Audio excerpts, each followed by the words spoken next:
महाराष्ट्राचे मुख्यमंत्री आदरणीय देवेंद्र फडणवीस साहेब आणि महाराष्ट्राचे उपमुख्यमंत्री आदरणीय एकनाथजी शिंदे साहेब आपणास सप्रेम नमस्कार।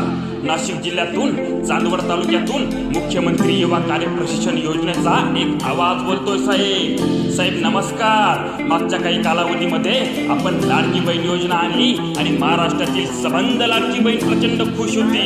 त्याच धर्तीवर आपण लाडका भाऊ योजना आणली साहेब ही योजना आणल्यानंतर महाराष्ट्रातील 1,35,000 बेरोजगार तरुणांच्या हाताला काम मिळालं साहेब। पण साहेब त्यानंतर ह्या बेरोजगार तरुणांच्या घरामध्ये आनंदाचं वातावरण निर्माण झालं। प्रत्येक आई बापाला वाटायला लागलं की माझी लेक माझा मुलगा आता सरकारी दवाखान्यात कामाला लागलाय, तलाठी कार्यालयामध्ये कामाला लागलाय, जिल्हा परिषदच्या शाळेमध्ये कामाला लागलाय। परंतु साहेब या युवकांचा 11 महिन्याचा काळ लोटला आणि त्यानंतर आपण या युवकांना कार्यमुक्तीचे आदेश देऊ लागला साहेब सरकार कुठलंही असतो त्या सरकारचं नैतिक कर्तव्य असतं की तरुणांच्या हाताला काम देणं। परंतु सबंध महाराष्ट्रातील 1,35,000 बेरोजगारांना पुन्हा आपण बेरोजगार करू पाहताय साहेब खरं तर असं म्हटलं जातं की झोपलेल्या माणसाला झोपेतून उठवणं शक्य असतं, परंतु झोपेचं झोंग आणणाऱ्या माणसाला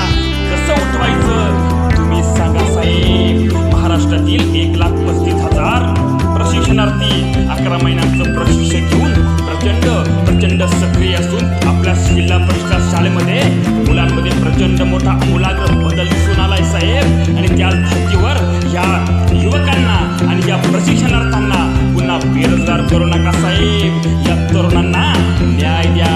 सबंध महाराष्ट्रातील प्रशिक्षणार्थी आपल्याकडे न्याय मागताय साहेब। नाहीतर ज्या शेतकऱ्याच्या पोराने